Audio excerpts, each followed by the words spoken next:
18 horas. Notícias de Manaus, Amazonas, Brasil e do mundo. Agora na Mix. São 6 horas em Manaus. Boa noite pra você em 100,7. Você na sintonia certa no melhor Mix do Brasil. Começando mais uma semana. Segundou, hein? Mais uma segunda aí pra nós, Karine Leão. Vamos juntos? Tamo junto, Carlão. Muito boa noite pra você. Boa. Obrigada pela sua companhia. Você sintonizado aqui em 100,7. É isso aí. Estamos juntos mais uma vez até às 7 da noite aqui no programa 18 horas. E o salve especial pra galera que nos acompanha nas redes sociais, no YouTube e no Instagram, pelo @18horasnews. Boa noite. Boa noite, Karine. Juntos no melhor Mix do Brasil. Tem convites aí? Tem passaporte? Passaporte pra Presta onde, atenção, Karine? galera. Passaporte, cortesia Olha aí, para legal. o Mirage Park. Exatamente. Tem um par de ingressos para o primeiro que parar agora aqui na frente da Rádio Mix, aqui na Rua Fortaleza, 585, Adrianópolis. A primeira pessoa que parar agora aqui leva Legal. um par de convite para curtir lá todos os brinquedos, tudo que há de bom lá no Mirage. 6 e 1, Karine. E agora nós vamos aos destaques do programa 18 horas desta segunda-feira. Profissionais da saúde ameaçam parar as atividades caso não recebam direitos trabalhistas do governo Wilson Lima. Completa uma semana as buscas pelo indigenista brasileiro Bruno Araújo e do jornalista inglês Dom Phillips. O aumento de preço das passagens aéreas para Parintins vai ser investigado pelo Ministério Público do Amazonas, segundo a denúncia. O aumento chega a 900%. Denúncia: o humorista Thiago Caldeira faz apelo desesperado na internet contra a perseguição do governador do Amazonas. São 6 e 2. Mais uma edição do programa 18 horas, começando agora. Os principais destaques desta segunda-feira, dia 13 de junho de 2022. Você confere em mais uma edição do programa 18 horas aqui no melhor Mix do Brasil. 18 horas. Começando o programa aí com a crise na saúde do Estado do Amazonas. Nós falamos aqui sobre a decisão do governador Wilson Lima de excluir trabalhadores do regime de direito administrativo, que são os RDAs, do reajuste salarial e vale alimentação. A situação foi denunciada pelo presidente do Conselho Regional de Enfermagem do Amazonas, o Sandro André da Silva. Ele postou vídeo nas redes sociais criticando o governador por deixar de fora parte da categoria dos reajustes. Estamos falando aí de 6.400 profissionais da saúde que simplesmente ficaram sem os reajustes. Exatamente, Carlão. E que reajuste foi esse? Foi o seguinte: no início de junho, o governador Wilson Lima anunciou o reajuste para os servidores estaduais da área da saúde, que estão com os vencimentos congelados desde 2019. Bom, eles vão receber o auxílio alimentação a partir desse mês de junho, e uma correção de 9,06% de datas bases salariais a partir de agosto. Só que, de acordo com a própria categoria, os reajustes ficaram abaixo da inflação. Segundo a presidente do Sindicato dos Trabalhadores Públicos na área da saúde do Amazonas, Cleudemir Socorro, as perdas salariais dos trabalhadores da categoria já somam mais de 23%, ou seja, bem acima dos 9% anunciado pelo governador, né, Carlão? Karine, olha só, é uma situação absurda, né? A situação que está vivendo esse profissional da saúde no estado do Amazonas. Um absurdo.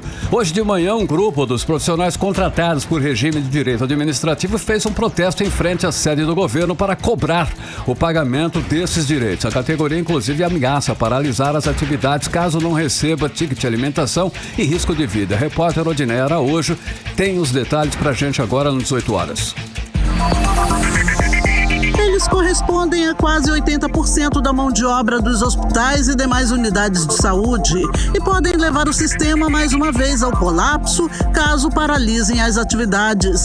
A ameaça é real, de acordo com dezenas de trabalhadores da saúde contratados em 2020 pelo regime de direito administrativo e que hoje pela manhã estiveram em frente à sede do governo em protesto contra o não pagamento de direitos trabalhistas por parte do governo, como o ticket alimentação e o risco de vida. Governador, cadê você? Eu vim aqui pra receber. Governador, cadê você? Eu vim aqui pra receber. Governador, cadê você? Eu vim aqui pra receber. Governador do estado do Amazonas está 2 anos sem pagar os direitos trabalhistas. Queremos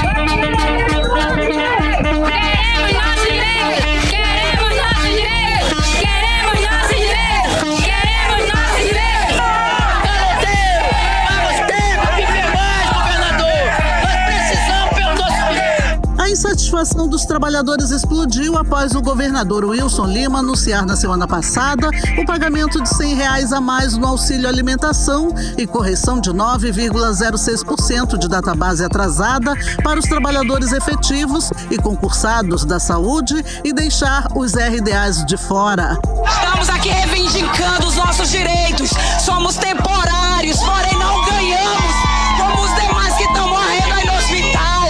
Nós estamos aqui indignados com esse governo. Por quê? Porque não somos respeitados. Não somos respeitados. Não somos respeitados. Precisamos dos nossos direitos. Salário digno. Tiramos 13 plantões com vários lá. Então nos respeite, senhor governador. Nos respeite, filho. Nos respeita. Queremos o salário digno. Queremos insalubridade. Porque nossos direitos não são iguais. Porque nossos direitos não são iguais. Trabalhamos na emergência. Fazemos todo o trabalho.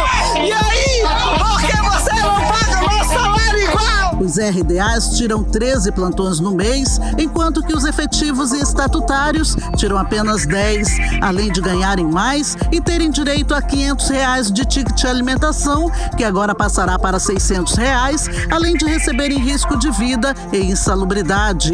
Os manifestantes lembraram que durante toda a pandemia arriscaram a vida sem receber nenhum centavo de risco de vida. Botamos a nossa cabeça a prêmio e pela pandemia, porque nós não tivemos o privilégio de ficar nas nossas casas. Nós não temos, nós estamos aqui representando a área da saúde. Não é só deles, não é só o povo que está encostado, é a área da saúde, é pela PL. Estamos doentes, trabalhando adoecido, porque nós não temos o direito de ficar nas nossas casas. É por isso que nós estamos aqui, senhor governador. Temos a resposta para nós. Nós precisamos da resposta do governador. Nós precisamos que ele venha nos dar uma resposta, porque nós somos pessoas que temos que ser valorizados, porque nós trabalhamos. A gente lida com criança, a gente lida com criança, a gente lida com vidas. Os manifestantes estão dispostos a paralisar as atividades parcialmente caso o governo não atenda às reivindicações deles. Até o fechamento da reportagem, o governo do estado não se pronunciou sobre essa manifestação. Odineia Araújo para o 18 horas. Você está ouvindo 18 horas. Agora em Manaus, 6h08. Vamos para Brasília conversar com o nosso correspondente, o jornalista Carlos Eduardo Matos. Carlos Eduardo, espero que esteja melhor da Covid. Você e sua família, né, que estão aí na luta, né, amigo? Boa noite, então. O site Bloomberg fez uma grave denúncia contra o presidente Jair Bolsonaro. Segundo o site, Bolsonaro falou para o presidente dos Estados Unidos, Joe Biden, que as eleições brasileiras vão ser fraudadas e pediu a ajuda dele, do Joe Biden, para a reeleição. Foi isso mesmo? Conta mais detalhes a respeito dessa denúncia. Grave isso, não é? Boa noite, Cadu. Boa noite, Karine. Boa noite, Carlão. Boa noite, amigos do programa 18 horas. Pois é, a garganta está melhorando um pouquinho. Graças a Deus estamos avançando um pouco. A Covid vai se afastando cada vez mais. Mas a preocupação aí ainda é com a família, com o filhotinho, com a esposa, que ainda estamos enfrentando uma barra. Mas vai embora. Se Deus quiser, essa doença vai embora. Karine, esse assunto, como você disse, é bastante grave, né? E deve repercutir bastante no parlamento essa semana. Inclusive, já tem parlamentar sugerindo a abertura de processos de impeachment contra o presidente Bolsonaro, porque, caso se comprove que ele tenha pedido a intervenção do governo dos Estados Unidos nas eleições do Brasil, é crime de responsabilidade. Por isso que o tema deve esquentar bastante essa semana. Então vamos explicar o que aconteceu. Como você disse, o site americano Bloomberg publicou uma notícia baseada em uma fonte do Palácio do Planalto de que durante a participação da Cúpula das Américas em Los Angeles, o presidente Bolsonaro teria pedido a ajuda do presidente Joe Biden para impedir a reeleição do ex-presidente Lula, pois a vitória de Lula vai contra os interesses americanos. Esse pedido teria sido feito durante uma reunião reservada entre os dois presidentes. Hoje, o Palácio do Planalto tirou o dia inteiro para negar a informação, inclusive para descobrir de onde saiu. Inclusive, o presidente Bolsonaro deu uma entrevista para uma rádio, confirmou que teve uma reunião reservada com Biden, mas o assunto teria sido outro. Vamos ouvir o que ele disse. Olha, não existe isso aí. Teve uma reunião que chama de bilateral ampliada, no total umas 20 pessoas presentes, foi 30 minutos de conversa, e depois eu pedi uma reservada com o Joe Biden. E daí até essa reservada tinha eu, o ministro Carlos França do Brasil, nosso embaixador, do lado do Biden tinha o embaixador dele e uma intérprete. O que nós tratamos ali é reservado. Cada um pode falar o que bem entender. Agora não cita fontes segundo tal pessoa. O que eu conversei com o Biden não sai de mim. E não sai do Carlos França. Assim como o que eu conversei com o Putin em fevereiro desse ano, quando fui lá tratar, entre outras coisas, fertilizantes, fica entre nós. Você está ouvindo 18 horas. A gente acompanhou a fala do presidente Jair Bolsonaro a respeito deste assunto para lá de delicado, de que ele teria pedido ajuda do presidente Joe Biden nas eleições aqui presidenciais, dizendo que seriam forjadas, né, que ele iria perder e pediu o apoio do presidente. Cadu. Exatamente, Karime. Por isso que a gente falou que é um assunto delicado, mas aí vai depender da oposição buscar as provas necessárias para poder entrar com esse pedido de impeachment, Mas a gente sabe, né, Karime, estamos num período muito perto das eleições, então é provável que o parlamento não entre nessa briga, não entre nessa treta, até porque para não melar ainda mais esse processo eleitoral que já está muito conturbado. Mas é uma crise política instalada no Palácio do Planalto, mais uma. Então o governo está aí às voltas tentando apagar o incêndio. A ala de apoio ao governo disse aí que é mais um ataque da oposição dirigida a Bolsonaro a mando do ex-presidente Lula. Mas o fato é que, economicamente falando, os Estados Unidos são o segundo maior parceiro comercial do Brasil, depois da China. E o governo do Brasil vem lutando para tentar derrubar barreiras comerciais em torno do mercado do aço, principalmente, que foram criadas algumas barreiras comerciais durante o governo Trump. Agora ainda falando do processo eleitoral, falando de eleições presidenciais, Karime, ainda nesse assunto aí da questão da polarização, essa polêmica toda, saiu mais uma pesquisa da FSB Comunicação, encomendada pela BTG Pactual. Ela diz o seguinte: pesquisa estimulada no cenário de primeiro turno. Lula lidera com 44% das intenções de voto, queda de 2 pontos percentuais em relação ao mês passado. Bolsonaro aparece com 32%, o mesmo resultado de maio. Ou seja, tecnicamente, o resultado se mantém estável, com uma diferença aí de 12 pontos percentuais entre o primeiro e o segundo colocado.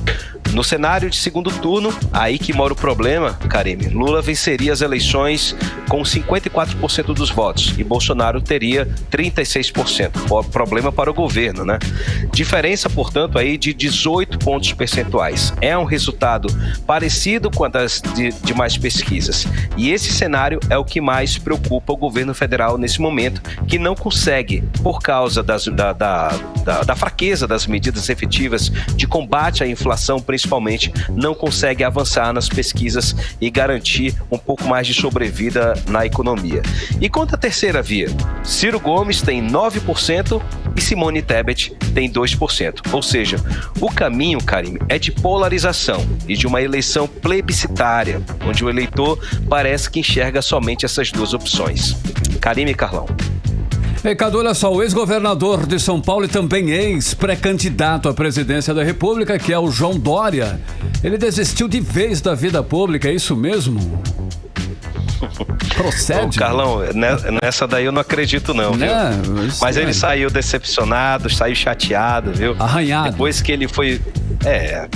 cabrunhado aí. Depois que ele foi vencido no PSDB e retirou da disputa presidencial, o João Dória viajou com a esposa para fora do Brasil de férias. Ele voltou há 2 semanas e a executiva nacional do partido achou que ele seria uma espécie de consultor do PSDB. Afinal, ele teve uma postura humilde de ceder e abrir espaço para quem tinha mais potencial de votos.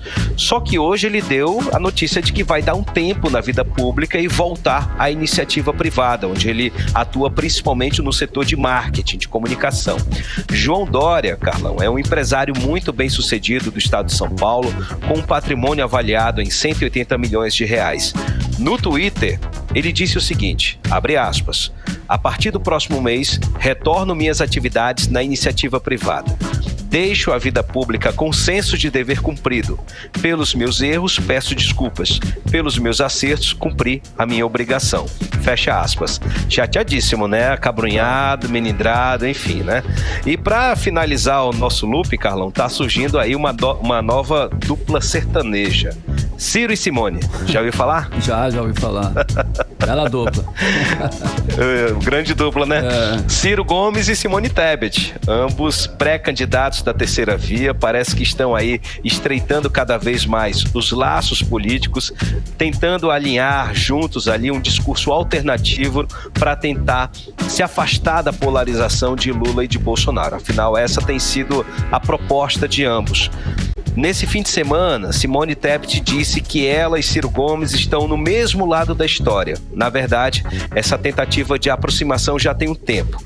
Ciro chegou a convidar a senadora para ser vice na chapa com ele, mas claro, esse tema foi enterrado durante um tempo, ficou lá atrás, mas aí as coisas estão voltando às boas, né? Depois de um breve ato, eles voltaram a conversar. Mas parece que o objetivo mesmo, Carlão, é unificar as duas pré-candidaturas e formar um só candidato da terceira via. Vamos acompanhar. Será que vai dar match? Sim. Carlão e Karine. Valeu. Acompanhar. Cadu, para finalizar, vamos falar sobre a crise dos combustíveis. Atualiza pra gente como é que tá essa questão do projeto que fixa o ICMS dos combustíveis, Cadu. Karime, a sessão do plenário do Senado começou agora à tarde com a intenção de votar duas propostas relacionadas à crise dos combustíveis. Eu acabei de abrir aqui o YouTube, o canal do Senado está rolando na parte de discussões. A primeira proposta, no caso, é o projeto de lei complementar que fixa, como você disse, em 17% o ICMS sobre combustíveis, energia elétrica, telecomunicações e transporte público. O que o governo dá em troca? Né, pedindo dos estados para que eles possam reduzir o ICMS, que é dar compensações, ou seja, deduzir a dívida dos governos estaduais com a União. Né? Agora tem outro projeto, tem uma PEC que está também tramitando, que esclarece, que fixa como vai ser, né? Que define como vai ser esse processo de compensação. Mas essa PEC, que é a PEC 18, por enquanto ela não vai ser discutida. Quem vai ser discutida agora, hoje, junto com esse PLP, com esse projeto de lei complementar, é a PEC 15, que trata dos biocombustíveis. Ele trata de incentivos fiscais para gerar competitividade ao setor, principalmente de etanol. Tem biocombustíveis, a série de combustíveis relacionados à parte bio, mas principalmente eles estão dando um gás aí na questão do etanol. O etanol, que a previsão deles é que com a redução dos impostos, o etanol possa ficar em situação de perda de competitividade. Então eles estão querendo fazer uma equalização nesse sentido.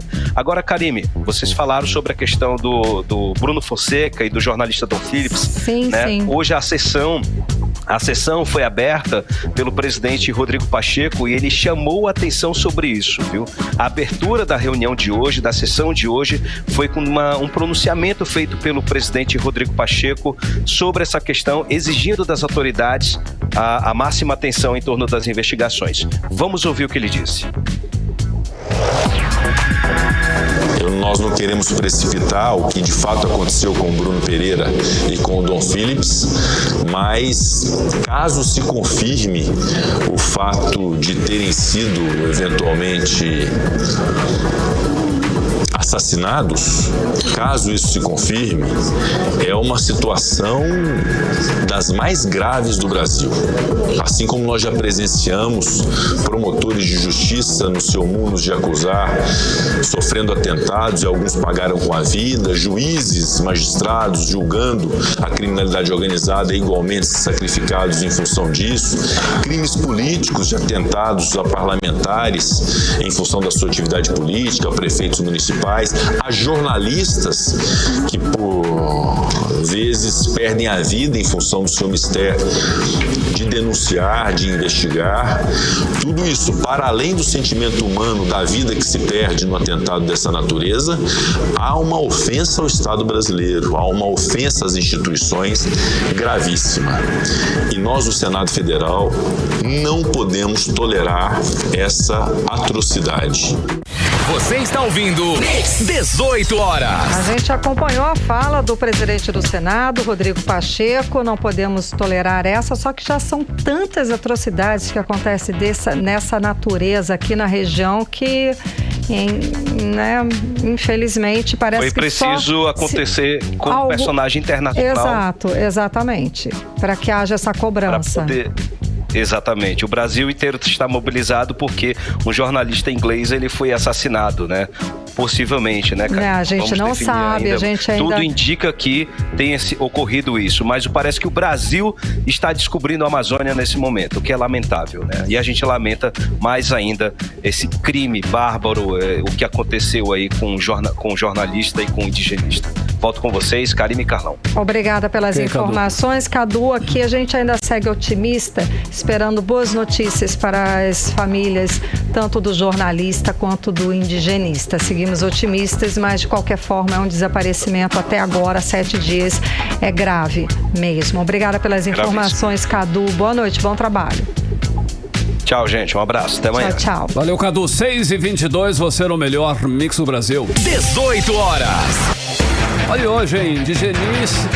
Indígenas de Atalaia do Norte, veja bem, indígenas de Atalaia do Norte, é o município onde Bruno Pereira e Dom Phillips desapareceram, fizeram uma manifestação em apoio a lideranças da União dos Povos Indígenas do Vale do Javari. O ato também foi em solidariedade às famílias dos desaparecidos, Karine. Exato, Carlão, exatamente sobre o assunto que a gente terminou de falar agora há pouco com o Cadu. Os indígenas, eles percorreram as principais ruas do município com flechas e faixas. Eles também protestaram contra o governo do presidente Jair Bolsonaro e contra os projetos de lei 191, que autoriza a mineração e construção de hidrelétricas em terras indígenas, e 490, que prevê alterações na demarcação de terras indígenas, o chamado marco temporal. Karime, agora nós vamos saber aí as informações sobre as buscas do indigenista brasileiro Bruno Pereira e do jornalista inglês Dom Phillips com o repórter Hector Silva.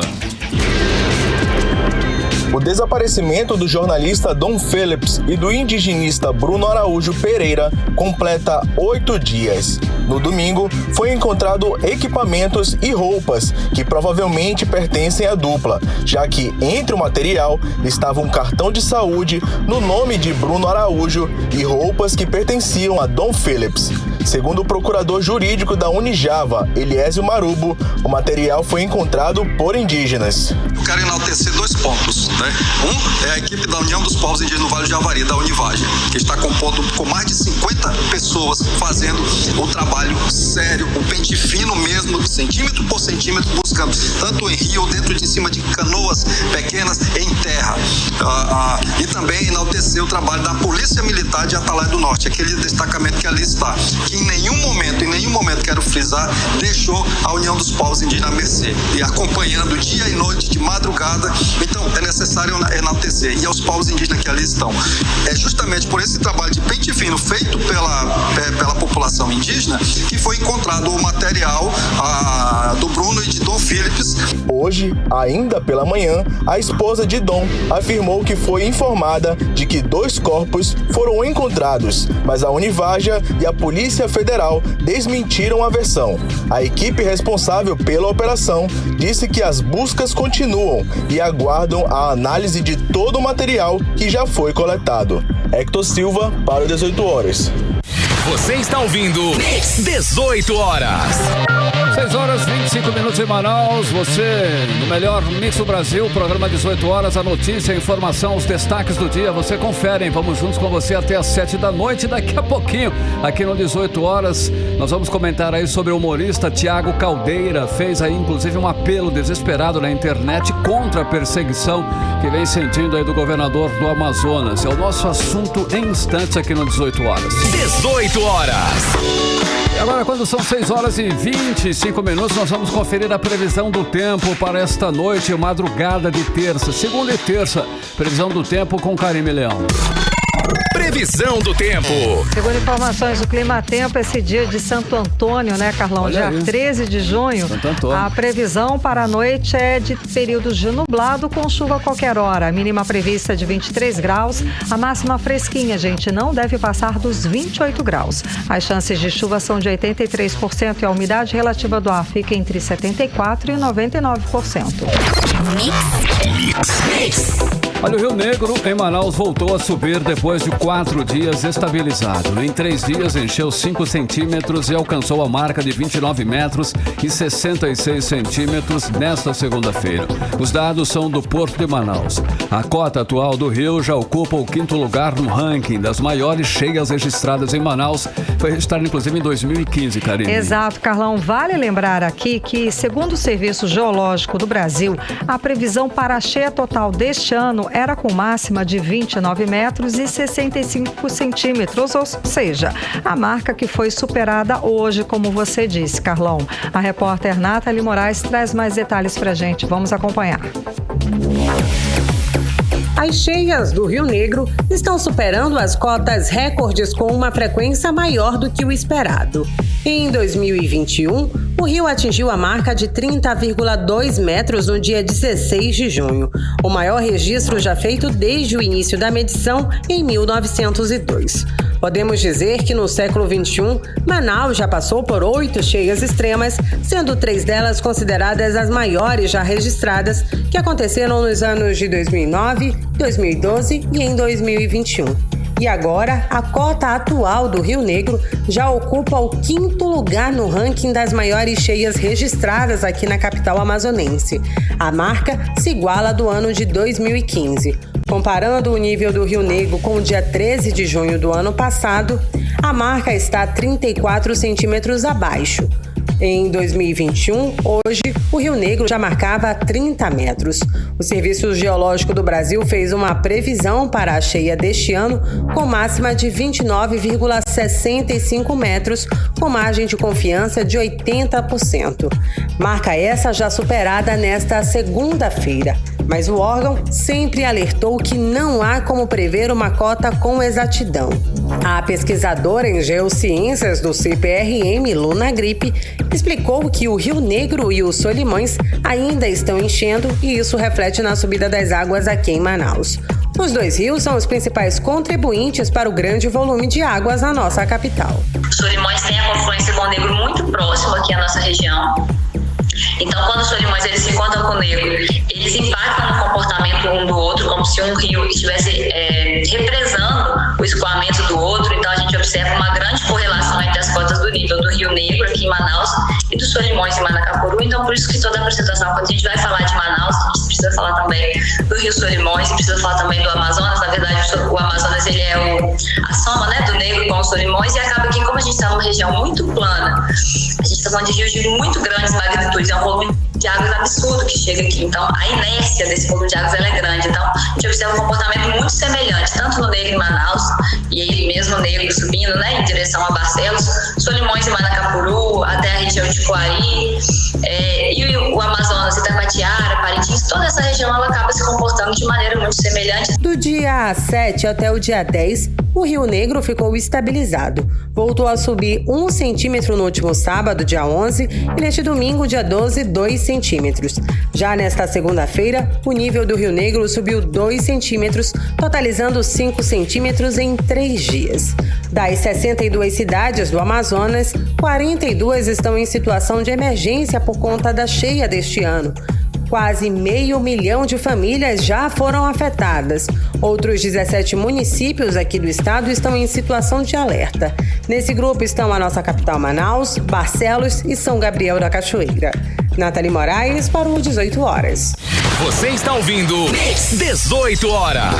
Olha, atenção, hein, que a Prefeitura de Manaus ela interditou a outra alça inferior da Ponte dos Milhares no sentido bairro Centro nesta segunda-feira para garantir a segurança do tráfego com o aumento do nível da água da enchente do Igarapé do Mindu, que está comprometendo a circulação neste sentido, Karime. Carlão, muito cuidado aí nessa região, tá? Na última terça-feira, dia 7, o Instituto de Mobilidade Urbana interditou a alça inferior da Ponte dos Milhares, só que no sentido centro-bairro.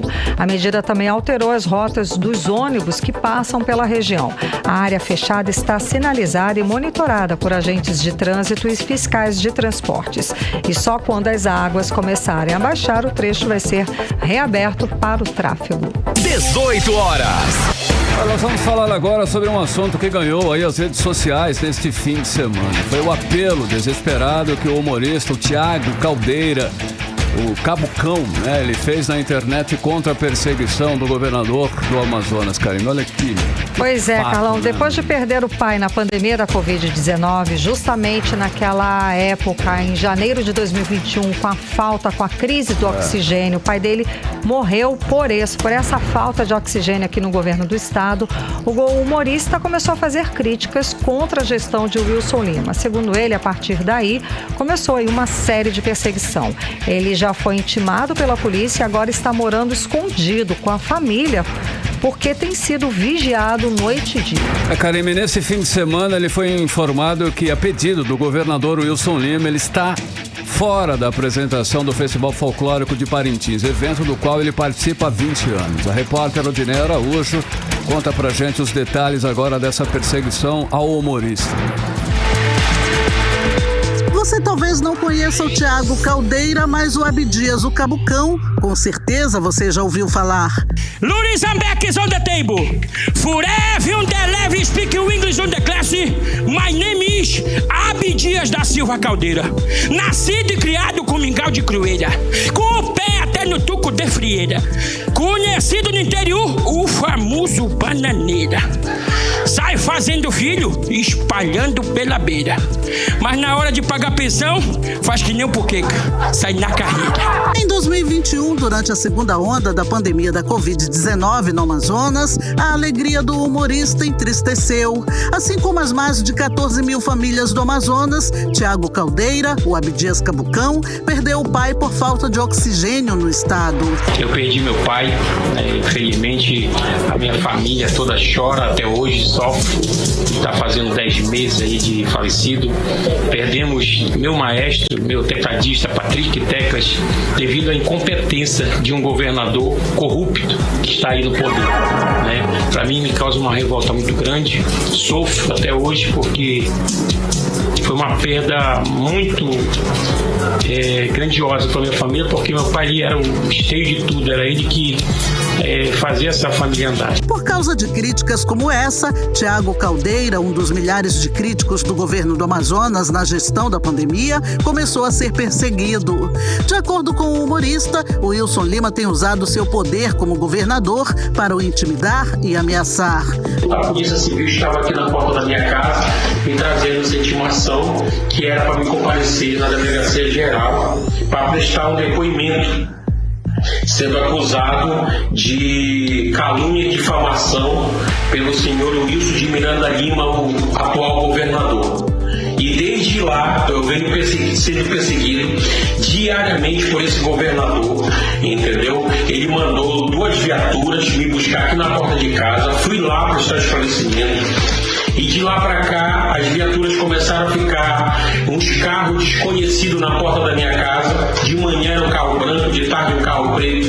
E assim eu vim sendo perseguido. A mais nova perseguição do governo do Amazonas ao humorista foi registrada esse fim de semana. Em vídeo postado nas redes sociais, Thiago, o Abdias Cabucão, disse que foi comunicado pelo prefeito de Parintins, Bi Garcia, do mesmo partido de Wilson Lima, o União Brasil, que não será mais o apresentador organizador do Festival Folclórico de Parintins esse ano.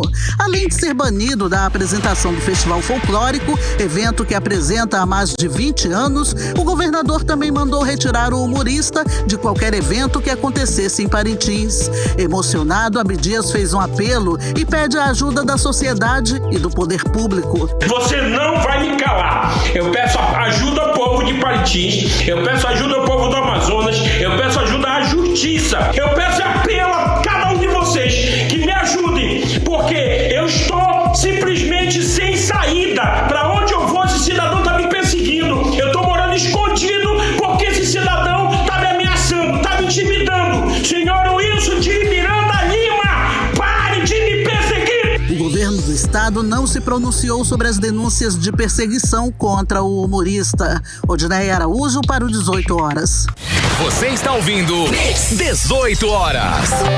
Agora em Manaus, 6 horas e 35 minutos. Vamos falar sobre os bastidores da política local. Vamos conversar com a repórter Artemisa Gadelha e seguir falando a respeito desta perseguição, desta denúncia do humorista contra o comediante Thiago Caldeira. A perseguição feita, a denúncia dele feita pelo governador Wilson Lima.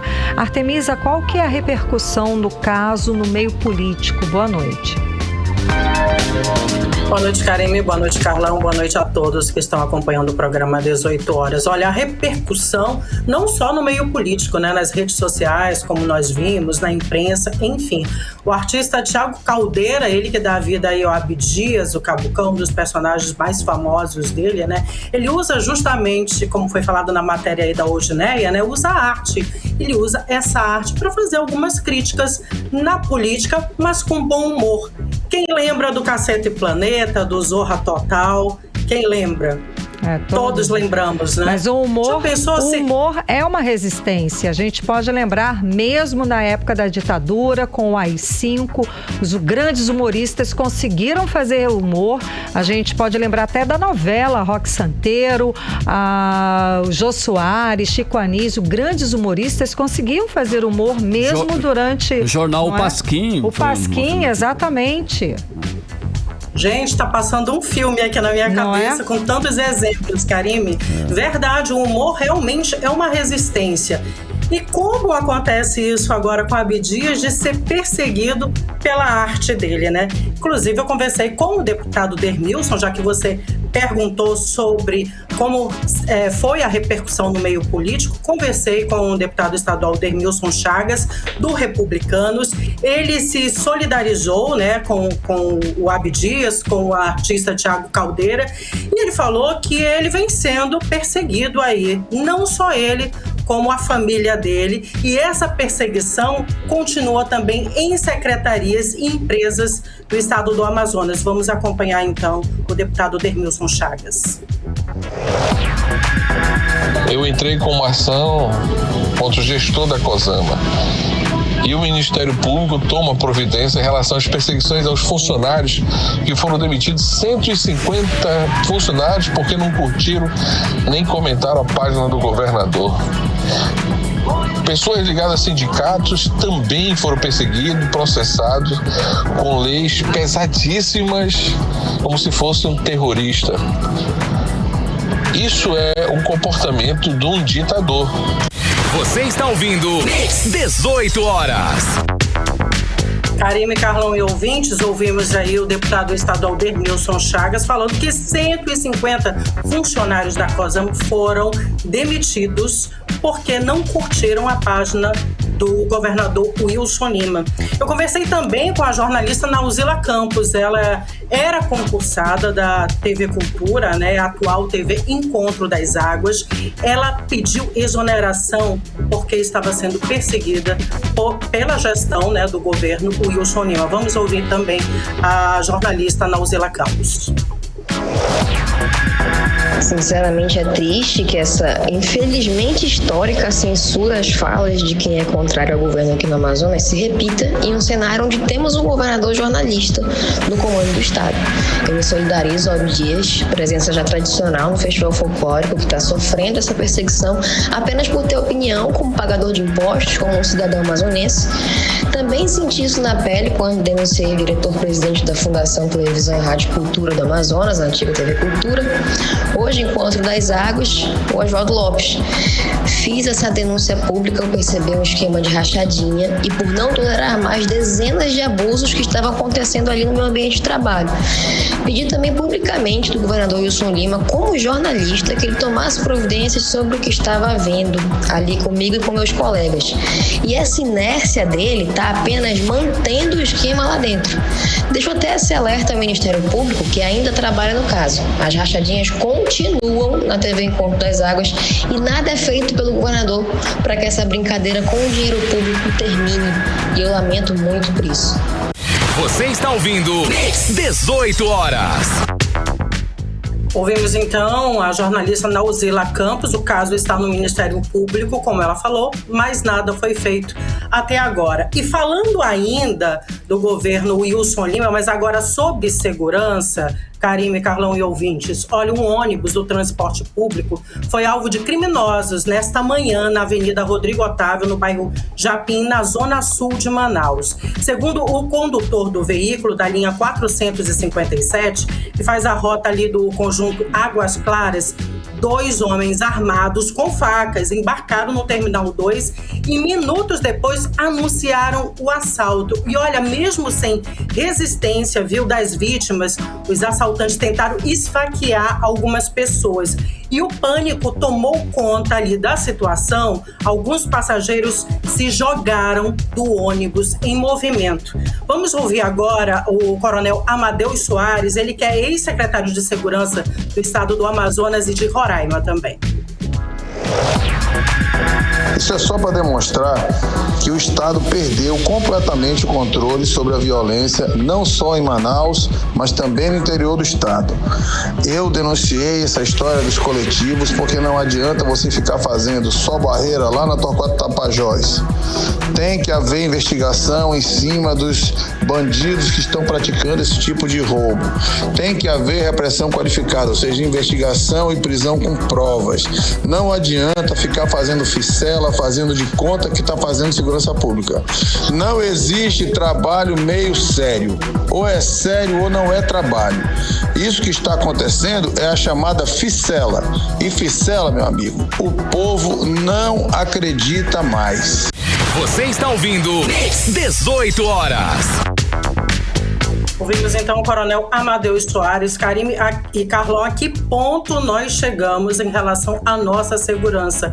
De um passageiro precisar se jogar de um ônibus em movimento por causa de um assalto, por causa de um assaltante que está tentando esfaqueá-lo. Karime e Carlão. Artemis, olha só, hoje a Câmara Municipal de Manaus ela aprovou em primeira discussão o projeto de lei da Prefeitura que solicita autorização para contrair empréstimo de 100 milhões de reais. Mas detalhe, alguns vereadores reclamaram que não existe um projeto para qual a verba será destinada. Detalhes, Artemisa. Pois é, Carlão, nós comentamos esse assunto na última sexta-feira, né? E sobre esse projeto, o vereador Marcelo Serafim, ele que é do Avante, né? E é líder do prefeito na Câmara Municipal de Manaus, ele disse que o projeto estava em aberto, mas que será para a infraestrutura, e está em aberto justamente para que a prefeitura não fique, né, amarrada ali em relação às decisões futuras. Eu conversei com o vereador Rodrigo, né? O vereador, inclusive, Rodrigo Guedes, conversei também com o vereador Amon Mandel. Foram os 2 únicos que votaram contra hoje, né, o andamento desse projeto. Vamos ouvir primeiramente o vereador Rodrigo Guedes. Prestar dinheiro, se tratando de ente público, até de pessoa individual, tem que ser feito com muita responsabilidade. Não pode ser um empréstimo que acumule mais dívidas para a prefeitura. Então, eu e o vereador Amon votamos contra, porque a prefeitura simplesmente não diz a que se destina esse empréstimo, a que se destinará, e também não tem como ser conivente com o endividamento do município para não permitir que a prefeitura chegue como outras cidades, outros estados chegaram num hiperendividamento sem conseguir pagar seus compromissos como salário de servidores. Você está ouvindo 18 horas. Ouvimos então o vereador Rodrigo Guedes, que fala que esses empréstimos podem comprometer pagamentos futuros da Prefeitura Municipal de Manaus. E agora vamos ouvir então o vereador Amon Mandel, que fala sobre equilíbrio fiscal. Até hoje, mesmo com essas fontes de recursos e de empréstimos autorizadas pela Câmara Municipal, a gente não tenha, por exemplo, alguma demonstração concreta do resultado prático desses empréstimos. Hoje, a Prefeitura, em 1 ano e meio de gestão, ainda não entregou um novo viaduto, ou começou a construir, não entregou novas unidades básicas de saúde, ou começou a construir novas, não começou nessa gestão a construir novas creches ou escolas municipais e assim por diante.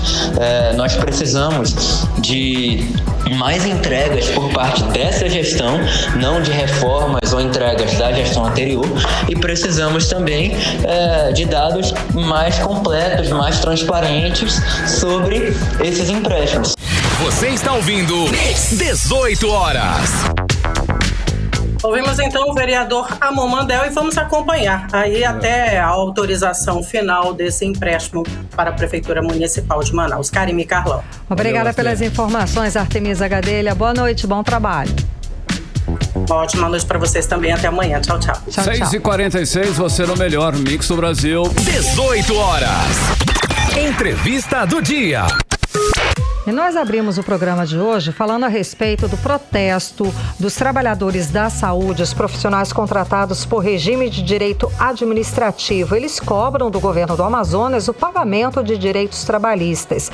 Estamos falando aí de pelo menos 6 mil profissionais que estão cobrando direitos trabalhistas e alguns até cobram salários do governo do estado do Amazonas. Para falar mais sobre o assunto, vamos conversar com a enfermeira Graciete Mouzinho. Ela é do Sindicato dos Trabalhadores em Estabelecimento de Serviço de Saúde do Estado do Amazonas. Muito boa noite, seja bem-vinda ao 18 horas. Então, realmente o governador, além de não pagar os direitos trabalhistas desses contratados, ele também está devendo também salários para esses profissionais, para alguns profissionais. Boa noite. Boa noite. Realmente, além de não pagar esse direito, né, que a gente reconhece, eu não sei porque que eles lá não reconhecem esse direito, que na Constituição Federal fala da isonomia. É crime o que eles estão fazendo. Eles não podem pagar um funcionário um valor e o outro que faz o mesmo serviço diminuir, como eles estão fazendo. Não paga o título de alimentação, nem um risco de vida, que esses profissionais têm direito porque ele tem uma carteira digital. Então ele teria que receber a insalubridade. E isso eles não pagam. Em relação ao atraso de pagamento, nós temos profissionais que eram da empresa DRB, que foi contratada pela CGEAN, que já tem mais de 3 meses que não recebe. Fora os enfermeiros que estão sem receber também, com 4 meses de atraso de pagamento. Então, assim, a situação na saúde está um caos. É maqueiro que não recebe, é o pessoal da limpeza que não recebe, que está atrasado há mais de 3 meses. É uma situação que as pessoas têm medo de falar, porque eles sofrem represálias, eles são ameaçados a ser demitidos. Os nossos profissionais RDAs estão sendo desligados dos hospitais, por quê? Eles não vão trabalhar porque estão doentes, levam atestado e assim mesmo eles estão sendo exonerados. Trabalhador esse que está deprimido devido à pandemia, do que aconteceu, por tudo que eles passaram e sequelado do Covid. Sendo que o Estado não se preocupa de nem sequer dar um atendimento para esse profissional que deu a sua saúde hoje fragilizada de estar à frente de uma pandemia para dar apoio e atenção à população. Porque muitos se encostaram, se afastaram, mas os RDAs ficaram como linha de frente aguentando tudo. Ainda dobraram os plantão deles, ganhando essa mixaria que eles ganham de R$ sangrenta e doente. Isso é revoltante. Hoje nós estávamos na frente da sede do governo, esperando que ele viesse conversar conosco, dando uma resposta. Nós passamos por humilhação. Hoje nós nos sentimos assim como se nós fôssemos mesmo nada para eles. Como se todos nós fôssemos invisíveis para esses governantes que não respeitam um pai e mãe de família. Agora, vocês conseguiram ser atendidos por alguém do governo hoje de manhã? Não. Ninguém? Não conseguimos ser atendidos por ninguém, porque ele estava entregando as viaturas e ia para Presidente Figueiredo. Aí eu pergunto, cadê o secretário de saúde? Não tem secretário de saúde? Cadê o secretário da Casa Civil? Todo mundo sumiu? Ninguém pôde nos atender? E o líder do governo? Cadê os líderes do governo? Também ninguém estava para nos atender. É uma humilhação, é brincar com pai e mãe de família que sofre para levar o alimento para sua casa. E fora esses outros que estão com salário atrasado, que eles não se colocam um minuto no lugar desses profissionais. Dinheiro tem e dá para pagar e a gente sabe disso. Não paga porque não quer. E vocês vão parar 70% dos técnicos de enfermagem que são contratados por RDAs? Vão entrar em greve mesmo? Tem essa definição já, não? Os profissionais querem isso, eles não estão mais aguentando, eles estão cansados, estão exaustos. A comida é péssima que é servido para eles, como hoje eles estavam falando, é cabeça de peixe, é comida com cabelo, é comida com barata, é uma situação muito crítica, só vocês vendo. Agora, é claro que ninguém deixa a mídia mostrar, né? Porque quando fala alguma coisa, tudo é fake, mas vai lá para você ver, não tem medicação, não tem leito para colocar as pessoas, a fila está quilométrica imensa por causa de cirurgia, pessoas que estão com mais de 2 anos esperando por uma cirurgia e não tem atendimento. E isso não é só para a população, não. É também para nós, profissionais, que precisamos de cirurgia e nem isso tem pra gente. Como tem colega aí que está 1 ano esperando para fazer uma cirurgia de hérnia e não consegue, e trabalha dentro do hospital, que é um absurdo. E essa é a situação. Agora vocês vão seguir amanhã para a Assembleia Legislativa e esperam o apoio da Casa Legislativa, dos deputados? Sim, amanhã a gente vai para a Casa do Povo, né? Que ali é falar da Casa do Povo, que a gente já está cansada de ir para lá e só receber promessas, dizer que vai fazer e não faz nada. Estamos em plena campanha política e mesmo assim eles não se preocupam de nos ajudar. Queria pelo menos que atendesse, nos ouvisse, porque documento já tem, foi feito o levantamento, está na Casa Civil, só depende do governador para assinar. E temos como comprovar, ganhamos uma ação na Justiça onde o juiz determina que o Estado pague esse direito para o trabalhador. O que mais eles querem? Aí fica dizendo que está tudo incluso. Como é que está incluso um salário de 1.800 e 500 para um trabalhador que mora alugado? Isso é um absurdo. Isso é uma falta de respeito. Nós estamos já indignados, estressados. E os profissionais querem parar porque não aguentam mais. E se parar, vai ficar pior do que já está os hospitais. Porque o pronto-socorro recentemente, as crianças não tinham leito para ficar. Estava horrível, lotado, sem profissional para dar assistência também. Então a estrutura hospitalar só piora, não teve nenhuma melhora. Não, cada dia que passa fica pior do que já estava. Não melhora nada, não tem melhora, sabe por quê? Porque as pessoas que eram para fiscalizar não faz. A gente vê que hoje nós sentimos muita falta do Ministério Público do Trabalho e fora os outros órgãos que não vão fiscalizar. Nós temos aí os deputados que deveriam fazer o trabalho dele, nem isso faz. Temos pessoas para investigar, para fiscalizar esses contratos que acontecem na Suzano. E onde é que está esse fiscal? Que a empresa entra sem dinheiro, fica devendo o trabalhador 4 meses e ninguém faz nada? Então, para que existe uma fiscalização? Que fiscalização é essa? Que a empresa entra sem nada e fica por isso mesmo e ninguém faz nada? Onde é que está o nosso Ministério Público do Trabalho que deveria defender esse trabalhador? Porque todo trabalhador é digno do seu salário. Ele trabalha, ele tem que receber. É isso que a gente está sentindo falta, desses órgãos que não procuram nos amparar também. Nós estamos nos sentindo sozinhos, tá? Porque para todo lado que a gente corre, a gente não encontra amparo. E a saúde desse profissional está completamente prejudicada, não é? Prejudicada, muito prejudicada, porque eu recebo ligação quase todos os dias de pessoas que estão com depressão, pedindo socorro, enfermeira, me ajude, porque eu vou acabar fazendo uma besteira. Não está longe. A Jaqueline, de 23 anos, se suicidou. E as outras colegas que tem lá no Platão, que estão doentes, estão deprimidos, pedindo socorro e ninguém olha para esse profissional. A única coisa que eles fazem é ameaçar. Se você não vir trabalhar, eu vou lhe devolver para a Suzano. Agora tem um monte de cacique dentro dos hospitais, né? Então, você olhou com uma feia pro lado deles, já é somera. Isso tá virando uma bagunça isso, tá? É na maternidade Lindu, é Platão Araújo, é João Lúcio, todos os caciques ali mandam. Você tem que ficar com 20 pacientes, se não ficar, é devolvido para a Suzano. Uma pena, hein? Olha, para finalizar a nossa entrevista, qual o apelo que a categoria faz aí para o governador Wilson Lima, hein? Pô.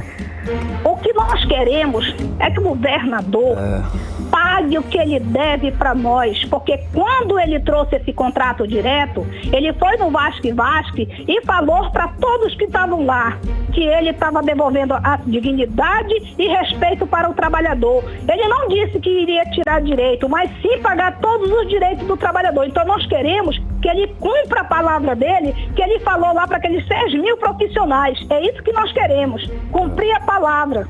É porque prometer e não cumprir é pior do que mentir. Muitíssimo obrigada pela sua participação, conversando com a gente hoje aqui, falando a respeito desse assunto tão delicado. Muito obrigada. De nada, eu que agradeço vocês pela oportunidade. Pelo menos nós temos voz através do programa de vocês. Estou muito grata por isso. Porque os outros parece que se escondem, não quer conversar conosco, não coloca nada. Não sei o que acontece. A gente é que agradece. Muitíssimo obrigada. Força aí. Conversamos com a enfermeira Graciete Mouzinho, do Sindicato dos Trabalhadores em Estabelecimentos de Serviço de Saúde do Estado do Amazonas. Agora são 6h55, você no melhor mix do Brasil. 18 horas. O aumento de preço das passagens aéreas para Parintins vai ser investigado. O Ministério Público do Amazonas instaurou um inquérito civil para investigar a legalidade de possível aumento abusivo nos preços das passagens aéreas para Parintins no período do Festival Folclórico deste ano, Karine. Pois é, Carlão, e tem a denúncia de que o aumento das passagens chega a 900%, e quem explica pra gente é o repórter Hector Silva. O Ministério Público do Estado instaurou o inquérito civil para investigar o aumento de 900% nos preços das viagens para Parintins praticados pela empresa Azul Linhas Aéreas. O inquérito é fruto de um pedido de investigação do advogado amazonense Lucas Obando de Oliveira, que preparou um estudo mostrando ao MP que o aumento está prejudicando os consumidores. No dia 21 de março de 2022, denunciamos ao Ministério Público Estadual sobre o aumento abusivo nos preços das passagens aéreas para Parintins no período do festival, pois passagens que eram vendidas por cerca de R$500 e de volta começaram a ser vendidas no preço de R$5.000. Em alguns casos, extrapolavam 900% a 1.000% de superfaturamento. E tendo em vista que o Ministério Público é responsável pela defesa coletiva do consumidor, acionamos o órgão para que iniciasse a investigação. E agora, no dia 10 de junho de 2022, o doutor promotor de justiça Lincoln Alencar de Queiroz instaurou um inquérito civil para investigar os fatos que levamos até o Ministério Público. Acreditamos que com essa intervenção do Ministério Público, as passagens irão baixar. Procurado pelo 18 horas, o Ministério Público do Amazonas disse que não irá comentar sobre o assunto, já que o processo ainda está em investigação. Já a empresa Azul Linhas Aéreas disse que só irá se manifestar nos autos. Hector Silva para 18 horas. Você está ouvindo 18 horas. E o Ministério da Saúde confirmou na noite deste domingo o terceiro caso de varíola dos macacos do Brasil. A repórter Nathalie Moraes traz os detalhes. A saúde do Amazonas emitiu um alerta sobre o aumento de casos da varíola do macaco no mundo.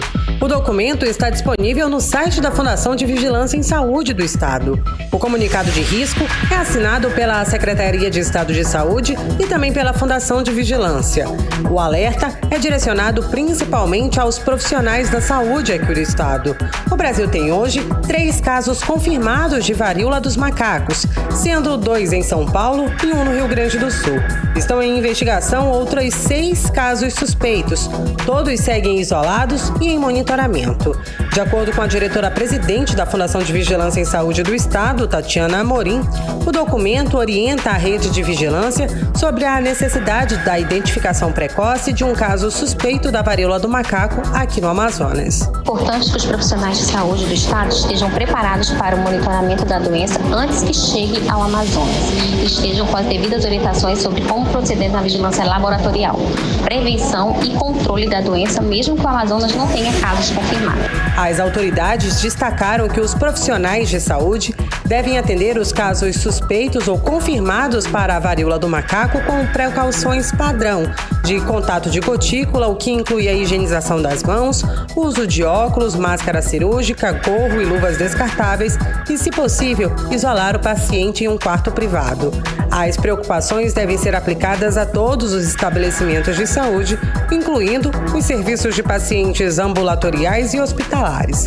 Durante a execução dos procedimentos, os profissionais de saúde devem adotar sempre a máscara N95. Nathalie Moraes para o 18 horas. Você está ouvindo 18 horas. Agora, Manaus, 6 horas e 59 minutos. Seguimos para o editorial 18 horas. Editorial 18 horas.